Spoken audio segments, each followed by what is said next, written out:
Some people just know they could save hundreds on car insurance by checking Allstate first. Like, to check the date of the big game first before you accidentally buy tickets on your 20th wedding anniversary and have to spend the next 20 years of your marriage making up for it. Yeah, checking first is smart. So check Allstate first for a quote that could save you hundreds. You're in good hands with Allstate. Savings vary. Terms apply. Allstate Fire and Casualty Insurance Company and Affiliates, Northbrook, Illinois. You go into your shower feeling... But as soon as you reach for the Irish Spring, your day immediately gets better. That crisp, fresh, unmistakable Irish Spring scent zings your brain and awakens your senses. So when you finally emerge from the shower, 37 minutes later, because you pay the water bill so you can stay in there as long as you want, you're ready to take on the day. And smell great doing it. Irish Spring Body Wash and Bar Soap. Fresh, green, Irish. Shop now at Walmart.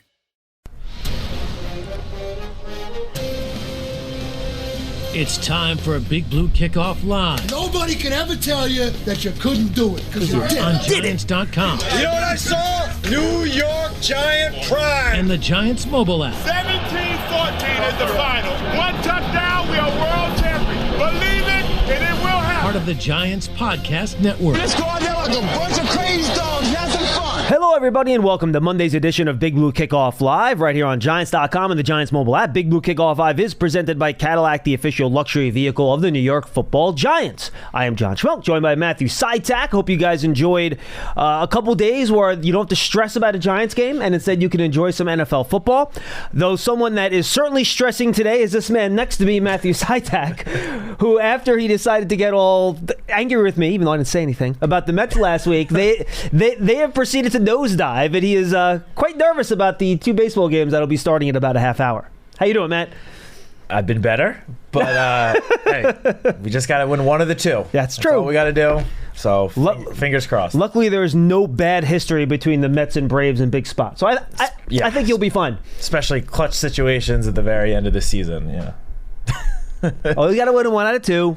I think the Mets will be fine, and then you can stress out over the wild card round playoff series, which will start in a couple of days. So one day at a time. Hey, I think you'll be thrilled if you had a chance to stress about the wild card round of the playoffs. So that'll be great. If we're playing a game tomorrow, I will be a happy man. All right, so on today's show, guys, here's what we're going to do. We are going to get Matt's take on the game last Thursday real quick. I don't want to do a whole nother game review deal. You heard my deal on Friday when I was on with Paul. We talked about the game a ton. Same on Big Blue Kickoff Live on Saturday morning on The Fan, which, by the way, guys, it's 7 a.m. It's early on Saturdays. If you guys are up early, you should tune in, and we usually have some open lines, too, on The Fan. So the phone number's different. It's 888-808-1019. But if, our normal BBK crew wants to listen on FAN on Saturday mornings, you can. You can stream it on the Odyssey app. So you should check that out every Saturday morning at 7 a.m., and we'll take your calls there as well. So we want to do a little bit on that game on Thursday because Matt has had a chance to talk about it. I've sat back. I've thought about the game a little bit more, too. And then we'll kind of take a look at the Giants and also the rest of the league there's no true quarter season mark anymore because it's a 17-game schedule, but it's as close as we're going to get.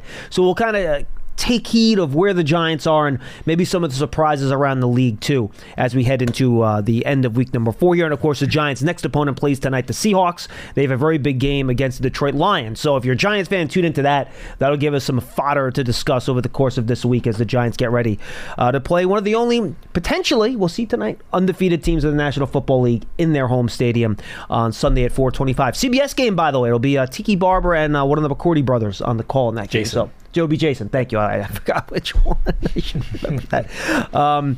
So check that out. So, Matt, let's start right now, real quick. As you've had a chance to look back and take a deep breath, your thoughts on the game from Thursday night. Yeah, so this game was a little frustrating. That was the exact word I used. There you go.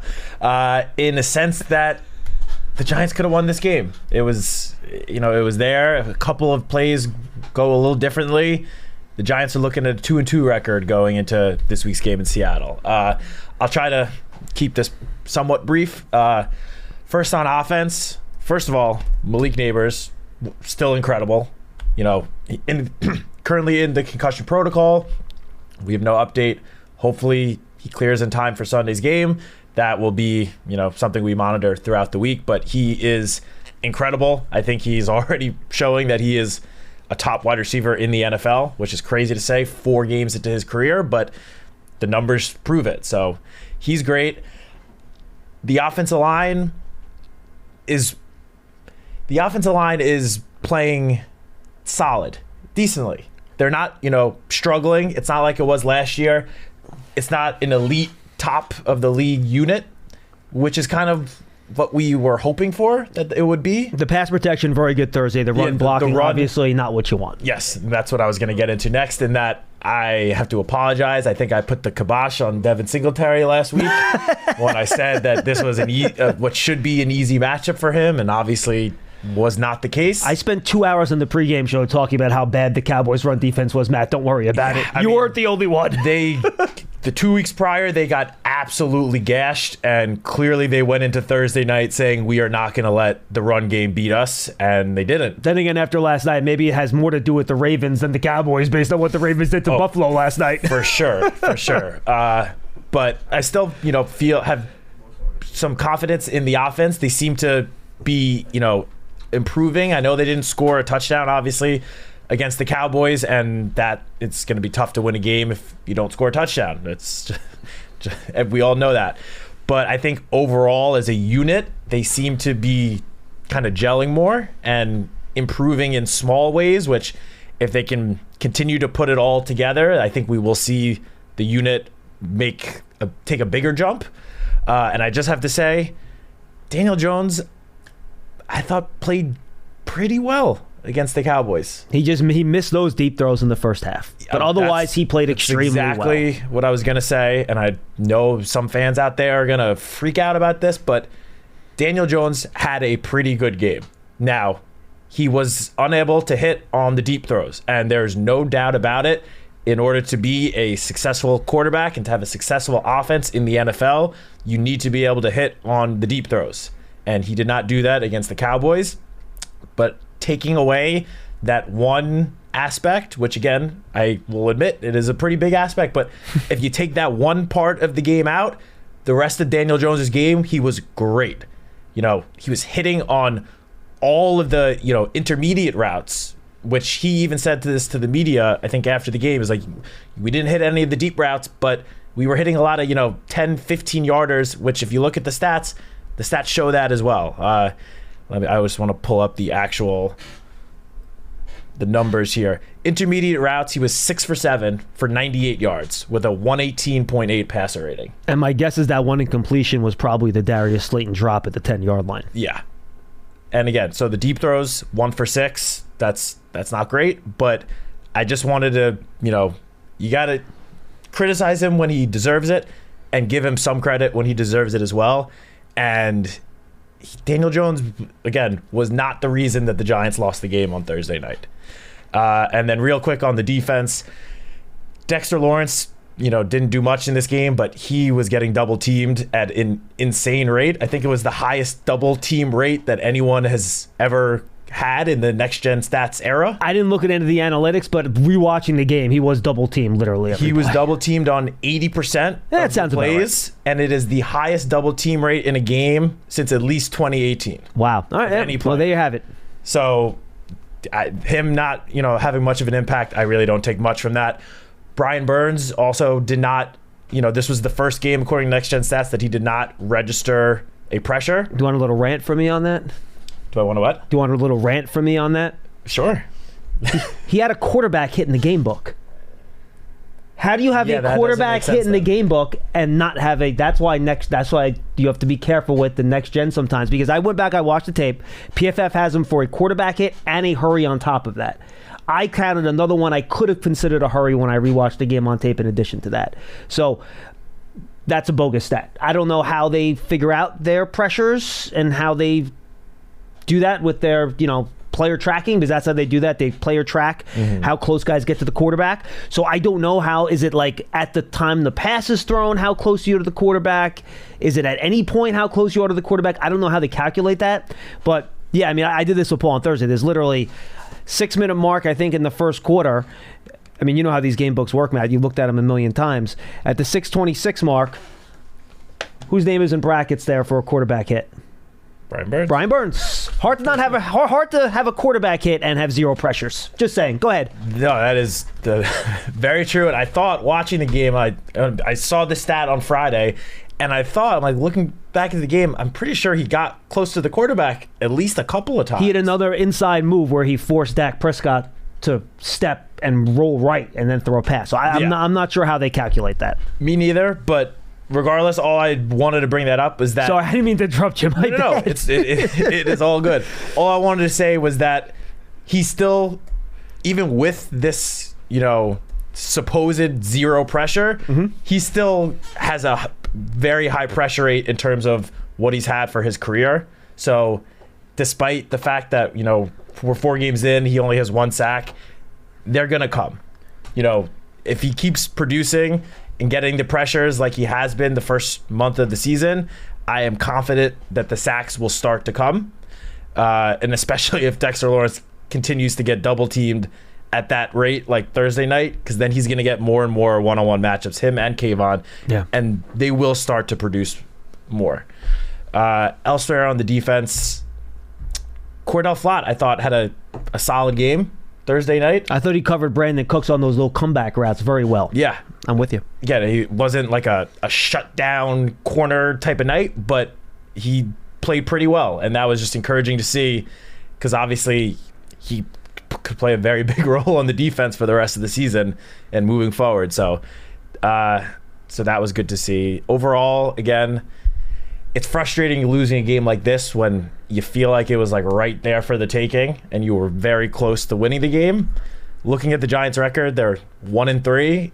This team could easily also be 3-1 if just a few things in this game and the Commanders game go just very slightly differently, which, the record is what it is. You can't go back and change that. They are 1-3 going into week 5, but the way they've been playing, I feel like they've been playing better than a 1-3 team.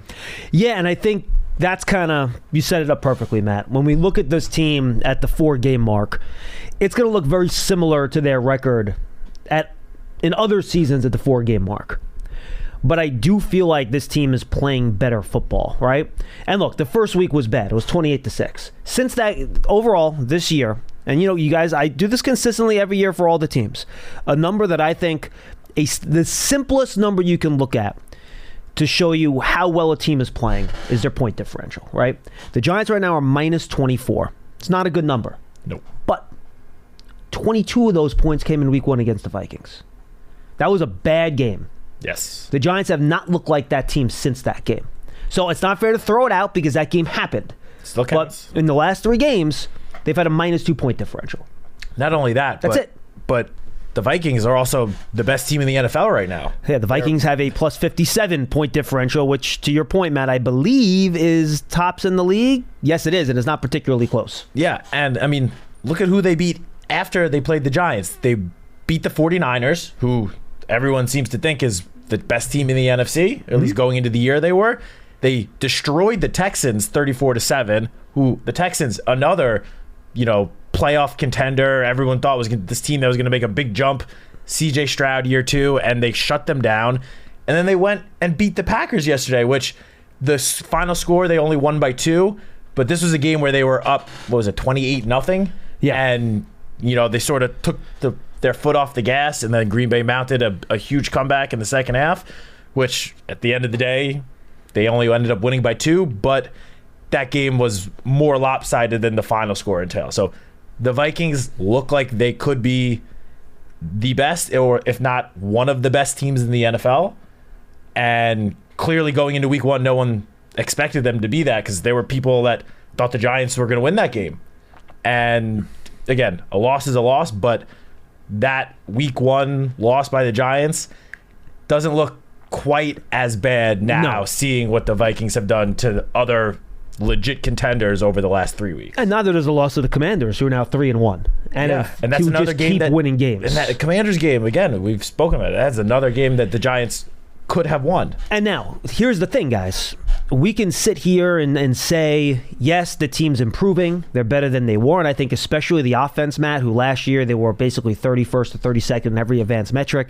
Just to give you some examples, EPA per play right now, they're 22nd. DVOA, they are, again, this is another advanced metric for people that might not know it, they're 23rd. So is it where you want them to be? No, but you're not in that bottom quartile anymore, the bottom fifth of the league. So you're right at the bottom of the middle third right now in terms of where the league is in terms of numbers. So is it where you want to be? No, but there's certainly improvement. And in the offseason, I said this on the Saturday morning show on The Fan, I thought the Giants pretty clearly had two major goals. I'll say three major goals, but I'll stick with the offensive ones for now. The defensive ones to improve the pass rush, and we'll get to that in a second. On offense, the two major goals: make the pass protection better, has been, be more explosive in the passing game. They have been. They're right in the middle of the league in terms of explosive plays. Want a little higher? Sure, but you're right in the middle of the league, and that's with, as you mentioned, Daniels had trouble hitting some of those deep balls this year, and that's not just a problem this week. First 3 weeks, a lot of overthrows. This week was a bunch of underthrows. You hit 2 or 3 more of those, you move up in the explosive play ranking. So again, you're not elite, you're not top 10, you're not even top 14, 15, but you're better from where you were last year. The frustrating part is that you're not translating that to victories in games that you had the opportunity to win. And this is still a win or loss record-based business, and Brian Dable has said that, the players have said that, and even though they're playing better, the quarterback is playing better, because he's being protected better and he has better weapons, you're not seeing it turn into victories. And I think that's the frustrating part of it. They've had some red zone issues on offense. I've not looked at their most recent red zone stats. I'll look that up right now. But that's been holding them back a little bit in terms of turning some of those, field goals into touchdowns. But that's the frustrating part here, Matt, because I think we are seeing legitimate progress on offense. They're better. It just hasn't turned into wins, which is, in the end, what really matters. Yeah, I mean, look, that is all that matters at the end of the day, and everyone will tell you that. But just because the Giants have not won as many games as they or we would have hoped at this point, that doesn't mean you can't still take some positives out of how the team is performing. I think that's more important because it kind of shows the pieces that are here and will also be here moving forward in the future. The Giants have, I think, they have played the most rookie snaps of any team in the league. They have. Giants are 22nd in red zone, by the way, 50%. Yeah, on offense. The rookies have played the most snaps of any team across the NFL. At least that was the case going into this past week's game, and I don't see why that would have changed considering how much the rookies once again played. So the infrastructure is here for this team to take that next step. And obviously would love to see that happen starting this week. But even if it doesn't, as Dexter Lawrence said after the game, there are no such thing as pity wins, morale wins. Either you win the game or you lose. But at the same time, you can still take some things out of a loss that are positive and build on that. And if you continue to build on that, hopefully moving forward, these close losses turn into wins. Yeah, look, I think that's what you have to hope. And we've seen the progress. It's gotten better. But eventually, especially if the two losses are against, they could be 2-0 in the division right now if they just figured out a way to do better at the end of those Commanders and Cowboys games. And, you can quibble about fourth downs here or there, but there were plays to be made late in both games. And you mentioned, as great as Malik Neighbors has been, he has 2 fourth down potential conversions that he wasn't able to complete. Wan'Dale Robinson on the third down prior to the one against Dallas was a very tough catch. But I'm sure Malik would say, I should have held on to that ball. But again, very tough catch. Wan'Dale Robinson should have made the catch on the third down before that. I know, did his front arm get tugged a little bit? Sure. Did it get released and he have a chance to catch the ball with 2 hands? Yes. Darius Slayton, you talk about turning field goals into touchdowns. 3rd and 14. Ball gets put right in his gut, and he, to Darius's credit, on the postgame show, in the postgame locker room, he said, look, that's a drop, guys. I got to make that catch. And Daniel put it in the exact right spot. Couldn't come up with it. So, and even on the great play, and this is when I rewatched the game, on the first drive of the third quarter, the play before the 4th and 3, where a lot of fans wanted him to go for it, they kicked the field goal. They threw that little flat pass to Wan'Dale Robinson. Mm-hmm. This is one of those small execution things, guys. So the way they have that set up, and I believe Wan'Dale and Neighbors were either in a stack or Neighbors was outside and Wan'Dale was inside of him in the slot. Neighbors is supposed to run a little stop route That's supposed to screen Overshown as Wandell goes out to the flat. He gets in his way a little bit. It's not an illegal pick. It's a rub route. He catches the ball, runs into the end zone. Neighbors set his route, I'm trying to remember, I think a little bit too shallow, and it gave Overshown a good angle to not have to change direction, get around him. And then, my gosh, how fast is Demarion Overshown, by the way? That guy's like shot out of a cannon. Yeah. It's unbelievable. He gets to the sideline, tackles him at the 3-yard line. Even if he gets 1 or 2 more yards and it's 4th and goal at the 1, that's a go for it, right? At the 3, you can't run. You haven't run the ball all game. You can't run it. You have to throw it there. Much tougher conversion than a 4th and goal at the 1. So it's little execution things, drops, details on routes, things like that I think you get a couple of those things squared away. You turn more of these points. And the other one, too, DJ hits 1 or 2 of those deep passes in any one of these weeks. He had a couple against Washington. He had a couple against Dallas. That can change the whole tenor of the game, too. So a couple, just 1 or 2. This isn't last year, guys, where we're going into these games and it's like utter domination by the opponent. There were a lot of games last year. He walked out of it. Yeah, they could have made 4 more plays. It wouldn't have made a difference in this game. That's not what we're looking at here. A couple more plays in those 2 games, you could easily be 3-1. Does that matter? Not a damn bit. But that's where we are. Some people just know they could save hundreds on car insurance by checking Allstate first. Like to check the date of the big game first before you accidentally buy tickets on your 20th wedding anniversary and have to spend the next 20 years of your marriage making up for it. Yeah, checking first is smart. So check Allstate first for a quote that could save you hundreds. You're in good hands with Allstate. Savings vary. Terms apply. Allstate Fire and Casualty Insurance Company and Affiliates, Northbrook, Illinois. I was literally just about to say the same thing as your last point. I know going into week 5, the Giants are 1-3. They were 1-3 going into week 5 last year. This feels like a very different 1-3. Last year's 1-3, with the only win being that historic comeback against the Cardinals in the second half. It didn't feel good. What was week 5 last week? I'm trying to remember. Oh, I got it right here. Week 5 last week, they were going into the game at the Dolphins. Yes. Nobody had any sort of good feelings heading into that game at Miami last year. And it was right after that Monday night game against the Seahawks at MetLife. Where 10 sacks? 9 sacks? Yeah, 24-3. Yeah, correct. Again. The bad interception at the goal line, all that stuff. As you said, nobody wants to be 1-3. And no one's happy about being 1-3. But all we're saying is this 1-3, it just feels a lot different than last year's 1-3. This 1-3 feels like that this is a team that can still contend and compete and potentially win some games and get right back into the playoff hunt. Last year, it was hard to express any sort of confidence like that going into even week 5. No, absolutely. 201-939-4513. 201-939-4513. Well, I said I wanted to do around the league stuff, but since we got a full bank of calls, let's get to you guys. If we have a little bit of a slowdown, Matt and I will go around the league a little bit. We've touched on a couple of these things already, but I don't want to leave you guys waiting for too long. Real quick, Giants Huddle podcast. We do not have the one up today yet. That's going to be, I believe, a Papa's Perspective should be going up there a little bit later. Pearson's too busy gallivanting with Eli Manning, I believe, this morning. He's, sitting pretty, just hanging out on the Eli Manning show. Life must be nice. We have Dom here sitting in for him, doing a good job. I don't know why you're grinning at me like that for. You're kind of freaking me out. But we will have that huddle up later on. Giants.com, Giants mobile app, the rapid reaction installed from last week. We gave everybody the weekend off. So we'll have huddles back with you for the remainder of this week. All right, 201-939-4513. Let's go to the phones and say what's up to Donnie in Queens to lead us off. Hi, Donnie. Hey, guys. How are you? Happy Monday to you. We're good. The real reason I called was to kind of just go over the general state of the NFL. Yeah, go ahead, man. Please. Real quickly on Daniel. I mean, I can't. I don't want to hear the they didn't lose because of Daniel line again. Like that is such a low bar for the guy who was the 6th pick in the draft. He's paid now, highest paid player on the team. I believe he has the 6th highest cap hit in football. But Donnie, don't. I understand it's misleading a little bit, the numbers. Thank you. But I'm sorry, but it is true. This year, that's what he's costing them, right? So it's affecting the ability to put a team around him. And it's just he's doing the same thing he's done his entire career. He's averaging 1 touchdown per game.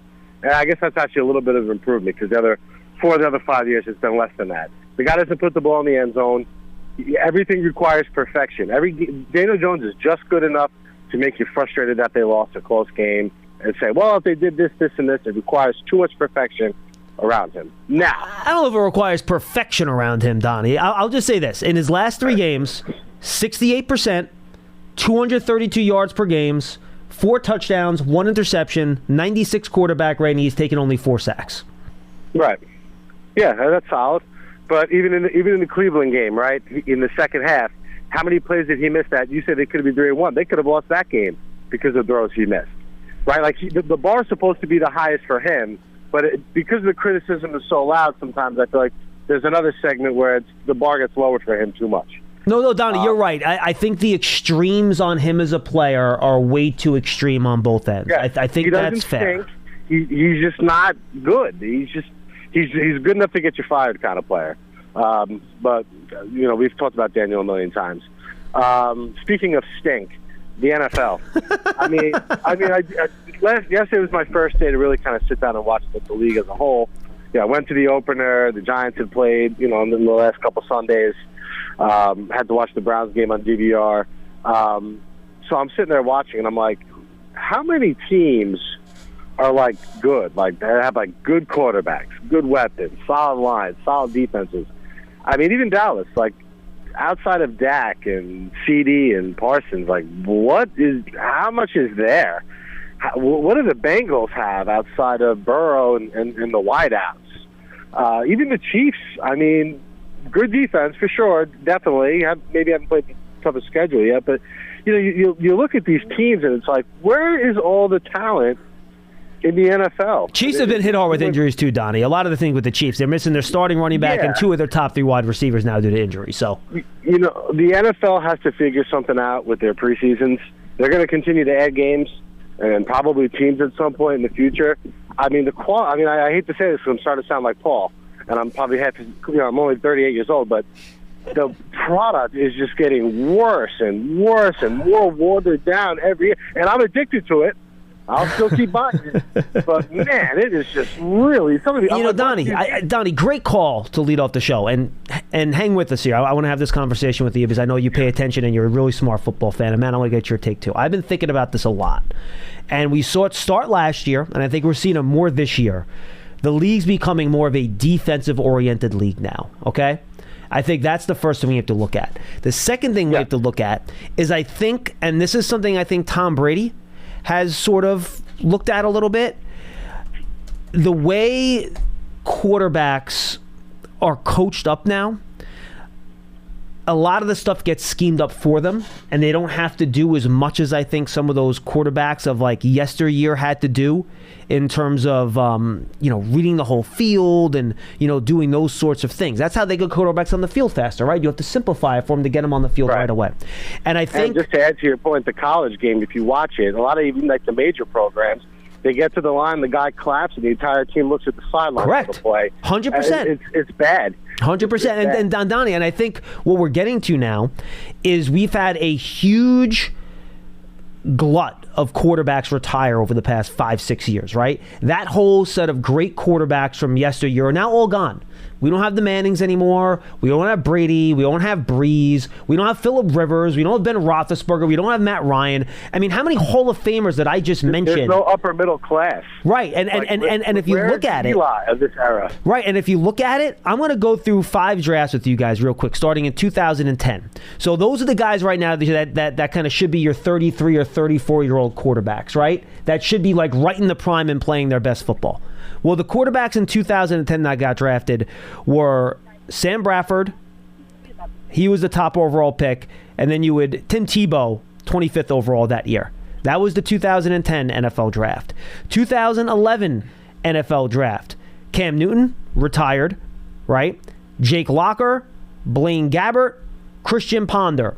Those are your first-round quarterbacks. None of them even in the league anymore. I think Blaine Gabbert might be hanging around still. Blaine Gabbert's a backup. I think he's still hanging around. He's still in the league. He's still in the league, correct. Andrew Luck, retired. The fact that he's still in the league kind of proves your point. Andrew Luck, retired. Robert Griffin III, retired. This is the next year. Brandon Weeden, first-round quarterback. That's the next year. Ryan Tannehill. again, so he's on quasi-retired, right? We don't know if he's going to come back. So no one from that draft class. Let's go to the 2013 draft class. You don't have a quarterback in that class go until pick number 16 when E.J. Manuel gets selected. How is that looking right now? And then I believe that was the Geno Smith year in round number 2, correct? So you get one quarterback out of that class. Let's go to the 2014 draft class. Guys, it's not going to get any better. Blake Bortles, 3rd overall that year. Then overall in that year, you had Johnny Manziel picked 22nd. I'm just going through this manually, so if I miss guys, I apologize. Teddy Bridgewater picked 32. So I just went through 5 draft classes in a row. Derek Carr. Was that Derek Carr that year too? Second round. So 5 draft classes in a row. I have 2 quarterbacks that are like still playing and starting for teams. Yeah. So you have a huge hole in that, 30 to 35-year-old quarterback window when quarterbacks kind of hit their peak now. Right? That's their peak now, age 30 to 34, with how they read the defenses and see things. Throw on top of that, and this is a long answer, I apologize, but the way NFL defenses are playing now, they do a lot of stuff post-snap to try to confuse quarterbacks, which will work better on young quarterbacks than older ones. You're playing a lot of 2 safeties deep. And Donnie, I think those go back maybe less preseason games, but the new practice restrictions, if teams tried to play NFL teams from the 1995 to 2005 era this way, they would run the ball 45 times a game with 330-pound offensive guards. They'd run for 220 yards, and teams would have to get out of this 2-deep safety stuff that they're showing now. Teams are not designed, nor do they practice enough with full contact to be good enough at that to take those teams out of 2-deep coverages the way they used to. I think that's the real crux of it. Combine that with everything else I said, Matt, and Donnie, we'll get back to you. That's why I think offensive NFL football looks as dismal as it does right now. Well, yeah, just want to add one other quarterback. What do you got? Russell Wilson. Again. He's in that backup era. Again. Yeah. Well, that's a whole nother story, the Steelers quarterback situation. But yeah, I mean, we've seen especially it feels like the last... Oh, and by the way, I missed the year. Sorry, 2015, that's the Jameis Winston, Marcus Mariota year. So throw a 6th season onto that list. They're both still in the NFL. Yes, but they're not starting. That's true. I found 2 starters in 6 years. That's crazy. You're right. Anyway, go ahead. All I was going to say is that, maybe this, as you said, it started kind of last year, but the previous, however many years you want to call it, the NFL, it seemed like it turned into such a pass-heavy league. And we saw the running backs get affected by this. And, the running back market over the last 5 years or so has taken a big hit because everyone, started saying, oh, this is a pass-first league. Who needs a running back? They're all replaceable. Well, as we see in the NFL, anytime that there's a huge shift or emphasis on like one part of the game, the league adjusts. Coaches adjust and start figuring out ways to, counter whatever it is that's the new trend in the NFL. So, as you said, defensive coaches have found ways to combat this heavy, air yards, passing down the field offenses that we've seen around the league for however many years. And it's honestly, we're starting to go back to a run-first NFL where running backs are, you look at the top running backs compared to the top wide receivers this year, the running backs have been better. And besides a couple of players, it's frankly not even close. And of course, it comes down with running backs being successful, good offensive line play. For sure. Mm-hmm. So it's just one of these things, the constant changing trends of the NFL where we're starting to see a shift back towards a, run-first style of offense. I agree. Donnie, what do you got? Teams have also inflated what they pay quarterbacks. That too. It's like if your quarterback is up, well, I guess I got to pay him the next amount of money. I mean, has Trevor Lawrence earned his pay? I mean, you could go down the list. So there's a lot of and look. And Donnie, wide receivers too, by the way. I think generally the guys at the top of the salary structure, their salaries keep going up. So once you pay a couple of these stars, to your point with Dallas, right, it's going to be hard to fill in a roster around them. Correct. So unless you really have a true difference maker at that position, you're already seeing it with Hurts. His play is kind of tailing off in Philly as the team around him is getting slightly better, going downhill a little bit. They've had some injuries for sure.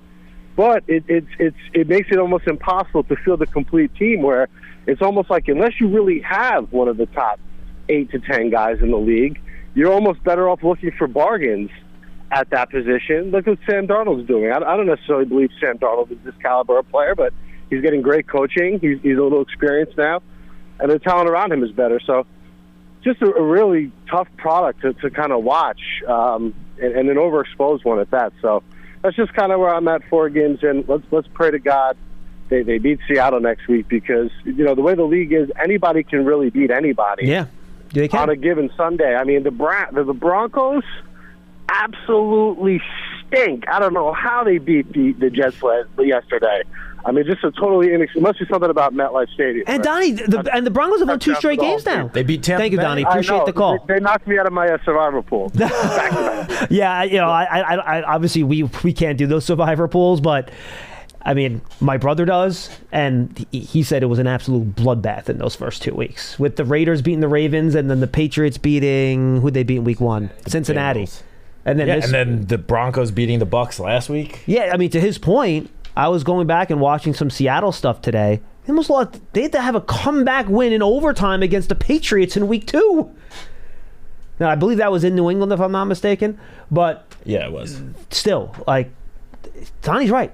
In this league, the way it is now, you make 1 or 2 plays, or don't make 1 or 2 plays, as the Giants have shown in 2 out of the last 3 games, any team can beat or lose to any other team in this league. Yeah, he's right. And just because he brought this one player up, I just very quickly want to point out Jalen Hurts yesterday playing with no top receivers, his 2 top receivers gone, a not that great offensive line. Lane Johnson was out. Lane Johnson's out, so which obviously he's one of their best, if not their best lineman. What do you do? He completed 60% of his passes, 158 yards, 1 touchdown. And Saquon, I was going to say, no top receivers, a not that great offensive line, and Saquon Barkley in the backfield, and look how he did. And Saquon, by the way, his numbers will look good yesterday. Almost all his yards came on that one long run that he had. Other than that, he did not run the ball consistently. Yeah. So all I'm saying is just look at what Jalen Hurts did. This obviously it's only 1 game, but what he did in a situation that Daniel Jones has been in for a lot of the last couple of years. I'm just saying. Yeah, look, I mean, I think we're really to the point now where, I'm with you. I just think it's a much more defensive-oriented league and kind of how everything's going now. All right, let's go to Dan in the Poconos. He's up next. Hi, Dan.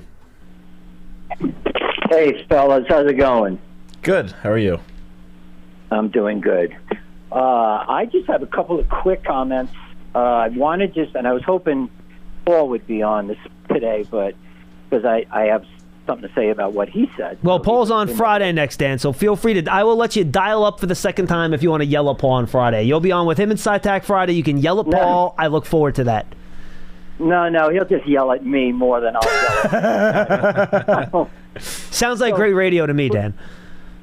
Well, what I had a little problem with digesting is, he said that my 2 problems about the game was, and I agree with what Matt said about Jones, his performance, but you didn't use the word. Paul actually said Jones's performance was sensational. That was his exact word.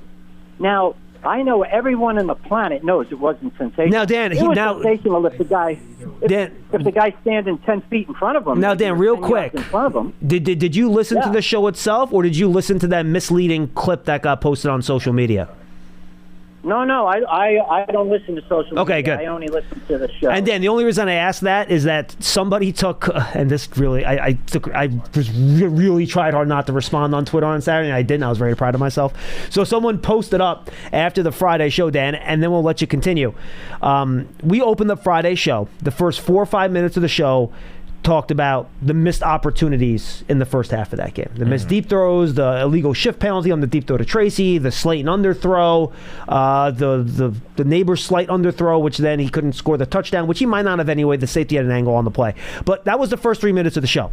Then I take a breath and I say, but in the second half, I thought Daniel was spectacular. He made all his throws. He was accurate. And if it wasn't for the drops in the second half, they probably would have won the game. And that's when Paul jumped in and said, yes, he was sensational, Dan. So I think Paul specifically, and of course when they posted the clip on social media, they just started when I said and in the second half. They left out the first 3 minutes of the show when I was critical of the bad throw. So everyone starts yelling at me. I muted the conversation. I don't know how bad it got. People be misleading? I know. On social media? And actually posting things out of context? Ridiculous. I know. No way. So I think, Dan, I'd have to go back and listen to the exact time he said it. I think when he used that word sensational, I think he was specifically referring to him in the second half. If you remember, in the first half was when all those inaccurate deep throws happened. So I think that's when he said it in defense of Paul, but I would have to go back and double check that. Yeah, I think you're right about that because he did point out, and I think you were on with him, right? Yes, I was on with him Friday, yep. Yeah, I think you guys did point out, the underthrows rather than the overthrows that were going on. So it wasn't all, you weren't all. I just thought Paul, I didn't know if Paul was drinking that Kool-Aid too much over there, and I was like, Paul, come on, man, let's be, what do you call it? I'm a little lost for words. But my other point is, because I'm not really going to bash Daniel, because I've always, he's our quarterback, so, it is what it is. But the other thing he said, and I have such a problem with Coach Dable, and I thought, all those plays, there were so many of them, and thank God Lance isn't on because he'd be pushing me for specifics, and because I can't be specific now, but I mean, how many plays, that he called on third down, and there were just so many bad, before the sticks, and just the play calling I thought was just horrendous, and that was another thing that he said that he thought he did a great job with the play calling, and I'm like, come on, Paul. Well, Dan, I'll say this. Remember, it was the Dable's call on a 3rd and short stop and go to Neighbors that Booth jumped on because he thought on a 3rd and short they're going to throw the quick stop route, right, to get the 3rd and short first down. He calls a stop and go. That's your deep ball to Neighbors in the first half. In the second half, he calls that fake wide receiver screen to Neighbors. You release Tracy down the sidelines. If Theo Johnson doesn't commit the illegal shift penalty and Daniel doesn't leave him too far out of bounds, that could have been a deep play down the sideline too. So I actually praised Dable's play calling in the game too, because I thought specifically those 2 plays, you timed up calls to catch the defense to create explosives in those spots, which I thought was, frankly, good play calling, to be honest with you. Yeah, and I honestly agree with John on this one. I thought Dable called a pretty good game. I mean, and also a fairly aggressive game. And you didn't even bring up the one play where, it resulted in Malik catching it and it got them in the 1st and goal on the 10-yard line situation. Malik was lined up as a running back in the backfield, which created a mismatch, and I forgot who ended up on coverage with him. A linebacker, which you would take Malik Neighbors with a linebacker guarding him in coverage 100 times out of 100 times, without a doubt. That was just one play that really stuck out to me. So I agree with John, and honestly, just you can't take what is said on Twitter too seriously, but I mean, I was looking throughout the game at what national reporters were saying.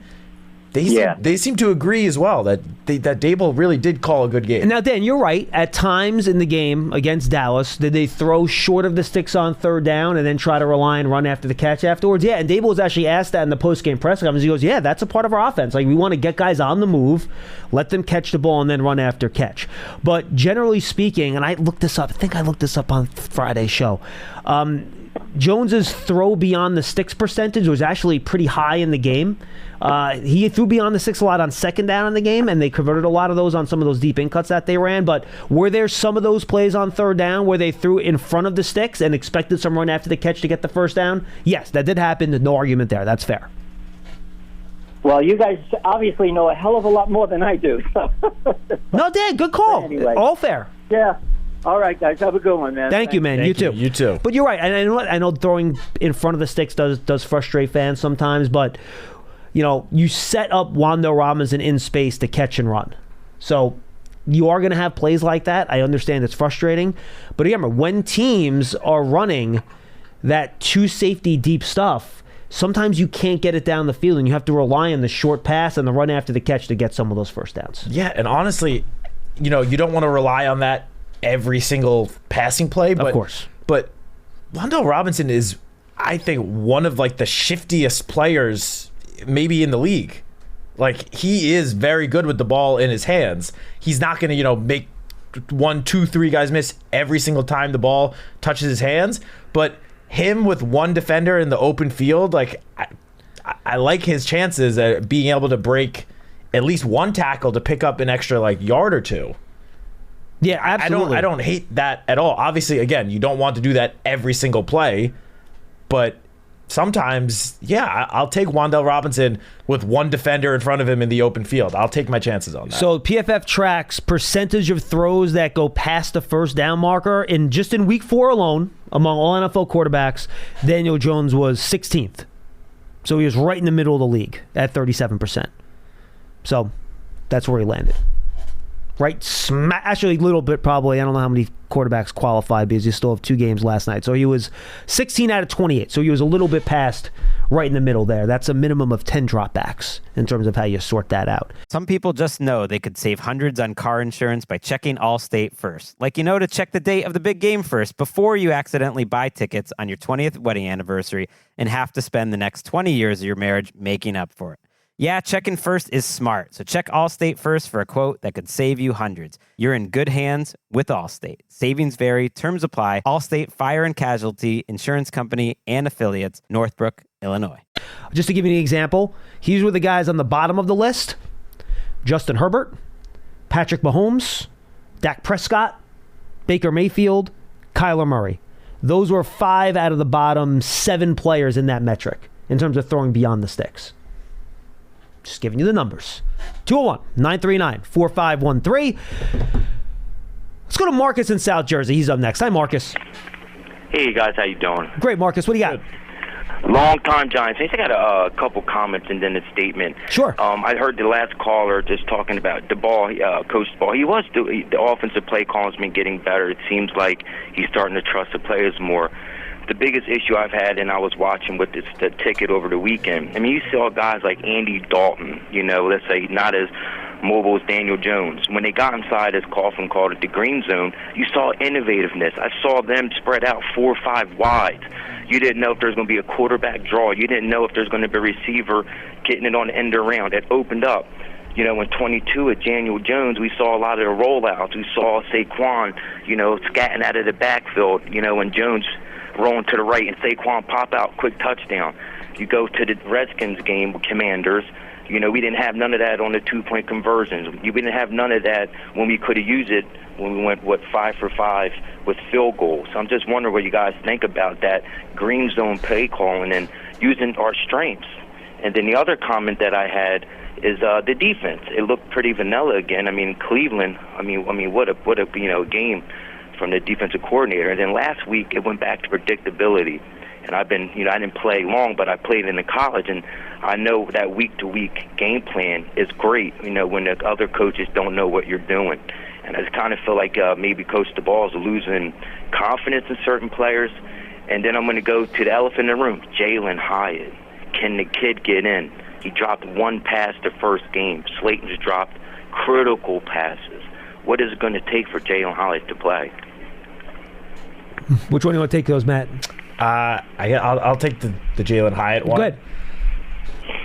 I think it is, it's clear that the Giants coaching staff has right now just more confidence in Darius Slayton. I mean, it's going to be tough for Darius Slayton and Jalen Hyatt to both be on the field at the same time, especially with Malik Neighbors and Wan'Dale Robinson in the mix as well.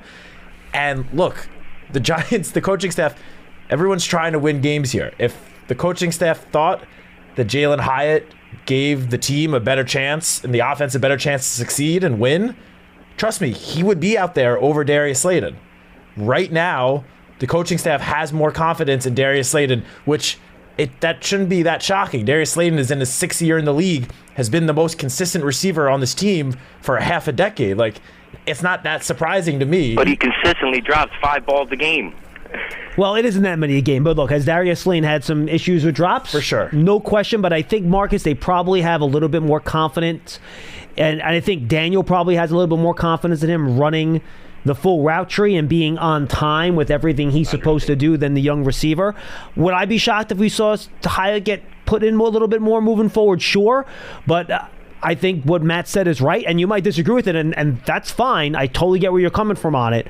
Right now, they have more confidence in Slayton to do what they need to do in the offense than I think Hyatt. And again, that's not necessarily. Darius Slayton actually spoke. Darius Slayton was asked this question by the media today. I thought he gave a great answer. He was on a conference call at the media, and they asked him like, "Have you?" Because if you remember Slayton a couple years ago, remember he started the season, he barely played the first couple weeks, and he worked his way back in, and he played a lot. Yeah, inactive week 1. Correct. So they asked him, "Have you talked to Hyatt? Have you had a conversation with him about this?" And he goes, "Look, I have, and what I said to him is that even though you're not playing, that's not necessarily a reflection of what they think of you as a football player." And he said, for teams, especially this one this year, where we have a lot of talent at certain positions, some guys just aren't going to play as much, and that doesn't mean that you're bad or you're doing something wrong or they don't like you. It just means you're in a tough spot in a numbers game perspective to get on the field. So I understand it's frustrating for fans, Marcus. I think that's how they look at it. How about 4 wideouts, putting Slayton Hyatt in the game at the same time, spreading that out? I mean, there's got to be some looks where you can get Hyatt in the game, and let's see what the kid can do. Not fair question. And Marcus, Matt Shermer's offense, when Daniel played the best, we didn't have anything like we have in Yeah, Marcus, and honestly, heading into the year, I thought we'd see more 4 wideout stuff. We haven't seen a ton of that yet. You guys talked about that. Yeah, and we haven't seen a ton of that yet. So we'll see. Maybe as they gain more confidence in this offensive line, and they feel like they can go with some lighter personnel, and I think maybe that's coming. But I think they've liked what they've seen from the multiple tight ends. The whole conversation we had with the state of the league trying to run the ball more, trying to get Manhurts out there. He's a good blocker. You run play action off of that. Daniel's had some success running play action off of those double tight end sets. So there's a balance there. I'd love to see Hyatt get a chance to make some more big plays. I think right now he's just caught in a numbers game. Hey, you guys are great. Faith, family, and football. I mean, I really do believe this team comes together. The Chiefs, had that answer. The Eagles, when they won, I think that's what this team is missing. Just to have some faith and growing and coach the ball. And I'll close. You guys are awesome. He's got to coach like it's his pants are on fire. And I think he should throw everything out there. And that's what he did with Josh Allen. You guys are great. God bless, and keep forward to hearing from you. Thank you, Marcus. Great call. Thank you for calling in, man. Good stuff. I forgot what his first 2 points were. Yeah, I was going to comment on it, but just it's fine. To wrap up the Hyatt thing, everything I said, as Darius Slayton also said today, things change in the NFL very quickly. Correct. There could be one injury, and then all of a sudden Jalen Hyatt is on the field playing almost every snap. Things can change. Jalen Hyatt needs to stay ready because he will most likely get an opportunity at some point. So if he stays ready, when that opportunity comes, if he takes advantage, that's earning more playing time, and then we will see him out on the field more. So just because it's 4 games in and Hyatt has not played much up to this point doesn't mean that's going to be necessarily the case for the next 13 games. Have you been blacked out of the Mets game here? It's the only channel that's not working. I'm not happy about it, but... Dom, have you done the Sabatucci? Dom's been trying. I appreciate the effort. Sabatucci from Dom. Dom, you're a Yankees fan, right? You're a Yankees guy. Instead, I got ESPN Gamecast up on my computer. What do we got, 0-0 still? 0-0. All right. Game just bottom of the first. These games are in Atlanta, correct? Yes. Unfortunately. Yeah, not the best. Hi, Wilson. How are you? Hey, Johnny and Matt, how are you? We're good, man. Hey, Johnny, listen. I'm gonna tell you something today. Today will be the last time I talk about Brian Dable, because I'm gonna take a different approach to the season. I'm gonna look at it like a win-win situation, and I'll tell you what. But before that, I wanna tell Matt something he just told. Okay, well, and Wilson, here's what I'm gonna do. You say your piece on Dable. You said this will be the last time you do it. I'm gonna keep my mouth shut. Say your piece. And then we'll move on from it, okay? Does that sound fair? Yeah, sounds fair. Okay. The piece is this. If the Giants somehow give me a season, because it looks like, our season's, my football season's over before October. But if somehow they give me a season and the Giants make the playoffs, I'll be happy. And I'll say, I'm wrong about Brian Dable. And I'll cheer because I'm a Giants fan for over 45 years. If they don't make the playoffs, I think he's gone, and I'll be happy too because I don't think he's a good head coach. So looking at it that way, it's a win-win situation for me because there's nothing else to say because I keep saying it over and over and over, and everybody, says different stuff about it, and everybody has their own opinion. But that's that. And what Matt just said to me, Matt, I understand, but how many more years you want Giants fans like myself to look for improvement? I mean, we've been improving for 15 years with a couple of good seasons sprinkled in. In fairness, Wilson, there wasn't any improvement last year. There was zero improvement last year. Johnny, that's what I'm saying. That's what I'm saying. So I understand that, you want to look for silver linings. But let me ask you something, Matt, real quick. And I know, answer me as truthfully as you can. Okay. Forget about the Giants. If I tell you that in 29 games, a team goes 7 wins, 21 losses, and 1 tie, would you consider that an improvement if you look at it basically 2 seasons? Will that be an improvement? Will people that you just tell somebody, listen, this team went 7-21-1. You think they're improving? What would you say? That alone in a vacuum, 7-21-1, obviously, no. Okay, well, good. Thank you for answering that because, I want to, and I just feel like I'm just coming off like I don't like Brian Dable. I do like Brian Dable, but just the fact, I guess I'm a little upset about is this, that I understand Daniel Jones is not a top 10 quarterback. But I've seen some quarterback play this year. I just happened to watch a lot of football this weekend. I mean, I'll take Daniel Jones over Kyler Murray 7 days out of the week. Kyler Murray plays with no heart. He doesn't want to get hit. Daniel Jones, to me, is one of the toughest guys in the NFL. And yet Daniel Jones gets killed because he missed a couple of throws. What about the other 29 completions that he made? He had the Giants at the 3-yard line and the second half with a chance to take the lead. It's not his fault that Brian Dable kicks a field goal. So I understand he's not an elite quarterback, and I understand that he missed a couple of throws. But I've seen Andy Dalton play this weekend. I've seen Trevor Lawrence play. I mean, they're all about the same, man. I mean, you take maybe the top 10 quarterbacks in the league, and it's like an Applebee's menu. You get a couple of different things here and there. By 90%, it's the same player. So it's just crazy to me. Like I had to hear, you know what I had to hear this weekend over the radio, Johnny Ricker, before I go. I heard that Brian Dable can't run his offense because Daniel Jones is not Josh Allen. Now, I mean, that is just crazy. No. And Wilson, appreciate the call. I don't think that's true. I think Brian Dable's running his offense the way he wants to run it at this point. Last year, could he run his offense the way he wanted to with that offensive line? No, sirree, Bob. Now, I think Brian Dable can do whatever the hell he wants, and he's good with it. So I don't buy that. All right, Coach Marvin and Delaware, I want to make sure I give you your 5 minutes so we don't run out of time for you, Coach. What do you got? President John and Matt. Hey. Hey. I was just to listen to Wilson talk, and him and Charlie, they have some good points. I think they go a little bit over and beyond than they need to go. That's why we love them, Coach. Sometimes they go a little too far, but at least they entertain us along the way. It's okay. Yeah, they make some good points, but both sides can be true, and both sides can have truth to it. Dable may make some decisions. Coaches make decisions people don't like. I mean, it's very easy to sit in the back in the stands and criticize somebody on the field that's in the moment, that's making a do-or-die decision. And look, I'll be Coach Marvin, and I said this last week. At that 4th and 3, my initial reaction was kick the field goal. Paul convinced me on the post-game show that maybe I was wrong, and I'm open to that. And I probably right now I would go for it in that situation. Yeah. But considering how they could not run the ball at all, 4th and 3, you have to pass it. You get one chance to get it in. I didn't feel great about it. I felt okay with it because when they kicked the field goal, I think they got down by 2. Yeah, they made it 15-13, right? Something like that? Yeah, something like that. So my thinking is, okay, it's getting tough. It's getting tough to get down here. If I go for it and don't make it, you always got to weigh both sides when you're coaching. What if I go for it and I don't get it? What's the consequences then?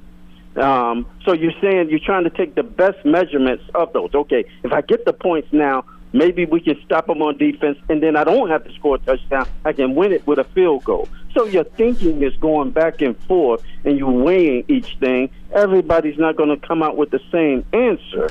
But guess what? Your thinking don't matter. If you're Dabo, I don't care if you're sitting in the last seat in the stadium and you don't agree with me. Your check is not on the line. Mine is. And I'm not going to listen to you to get myself paid. So I make decisions based on what I feel because this is my shit. I'm the one steering it. And that's the way Dable has to do it that way. Sure. So I understand their criticism because I faced it. Not on that same level, but guess what? It's just as equal me getting it from parents telling me who should play and who shouldn't play. So I got it in different ways, and it was personal at me, in my face. Yeah. Dable don't get it in his face. He hear about it, but he don't get it, the actual person talking to him. These people was talking to me. And it's like, no, I'm not going to... You get a team, and then show me what you're talking about. And that's the way I took it. But I know I only got a few minutes here. About Daniel. Daniel played well. It wasn't outstanding. But I liked some of his accuracy, but I think he's accurate, but ball placement was one of the things I wanted him to do, and the ball placement wasn't good. No, I think that's fair. The free play has to be a touchdown. It has to. Some reason he lollipopped it. I don't know why. Coach, I think the two that bothered me the most was that one that you just mentioned. The other one, now it wouldn't matter because they had the illegal shift on the play, but the one where he had Tracy going down the sideline and kind of let him too far out of bounds. Exactly. Mm-hmm. Yeah, I was upset at that pass. Even if it wouldn't count, make the pass anyway. Correct. The play to Neighbors, when he first made the move, that ball should have been a straight line right to him so he can run with it. Now, I will say this, Coach. He's so open. I want to make sure I don't overthrow him. So, right, but I still think he underthrew him a little bit too much. I'm with you on that. Yes, you're right. He didn't want to miss him, and that's why he threw it that way. Then there was a shallow route that was by Wandell, and Wandell dropped it because he threw it behind him. He should have caught it, but he threw it behind it. He should have threw that ball in stride, and he did the same thing to Neighbors on a shallow where Neighbors caught it. It was thrown behind him, and the linebacker caught him before he could get a first down. So it was a lot of his ball placement. I think he needs to. It needs to improve. No, I agree with that. He's going to do better with that. I think that's fair. And the thing I did mention, the receivers. I still think Hyatt must not be doing something in practice, because I always used to say, show me in practice, then if they show me something in practice, I tell my coordinators, we need to find a way to get him in the game. And something is going on that if he's not getting in, yes, he's a fourth receiver, but they've been practicing, and he's not practicing well enough to get more snaps than he's getting.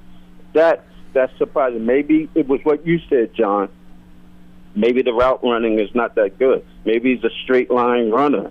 Maybe that's why he's not getting in. I don't know. I'm not at the practice. But if he wants to get in the field, he's going to have to practice harder. Thank you, Coach. That's all I have, guys. Appreciate it. Always good to hear from you. Thanks, Coach. Final thoughts, or you just want to go try to find the Mets game? I think I said everything I had to say today. Mets. That's what I thought. Good job, Citak. Thank you. And good luck today. Appreciate it. I have... Not the best. Yeah, you do not have any confidence at all right now. It is bad vibes coming out of that Citak now. Not in game one. I'm going to be honest. This pitcher that we're facing shut us down last week, and so far is doing the same through 2 innings. When we get to game 2, I have a little more confidence in that. But are the Braves starting like their starting batting lineup that's in there? The Braves have most of their starters in there? Yeah, because they need to win one of these games to make the playoffs. So if they win the first game, they will probably rest all their key players in the second game, which is why I have a little more confidence in game 2. Have the conspiracy theorists been out that they should just cut a deal where each team allows the other to win one game so they both get what they want? I mean... The conspiracy theorist, yes, but unfortunately... No, I know that's not how it works, obviously. But Have people been like suggesting that though? I've seen people suggest that if the Braves win the first game, they should just formally forfeit the second game, so no one even has to play it. Like there wasn't like I don't think MLB will let that happen. Wasn't there a game at the end of an NFL season where they went into overtime, and if there was a tie, both teams made the playoffs, right? It was the Raiders Chargers. Thank you. It was Raiders Chargers, right? They took the Chargers thought the Raiders were going to take a knee, and then they didn't. They drove down and scored. Yeah. That's right. I thought I remembered that game.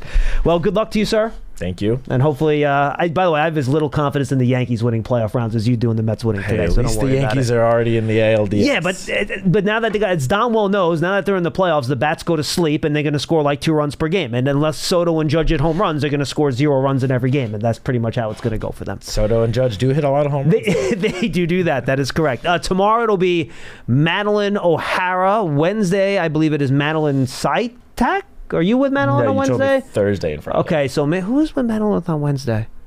I don't remember. She's with somebody on Wednesday.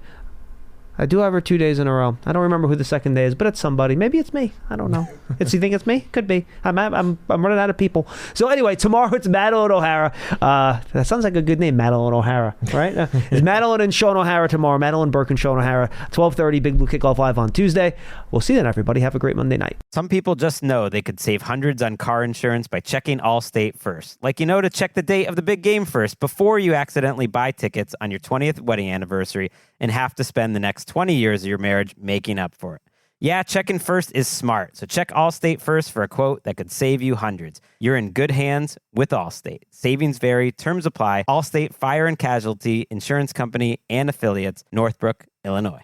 There's no better place to watch live TV this fall than Hulu Plus Live TV. Why? Because you get your favorite sports like football, local channels, shows, and so much more. Plus, get Hulu's entire streaming library with Disney Plus and ESPN Plus included with your plan. No long-term contracts or hidden fees.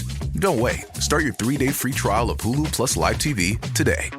Live TV plan required. Access content from each service separately. Offer valid for new and eligible returning subscribers only if available. Terms and restrictions apply. Learn more at hulu.com.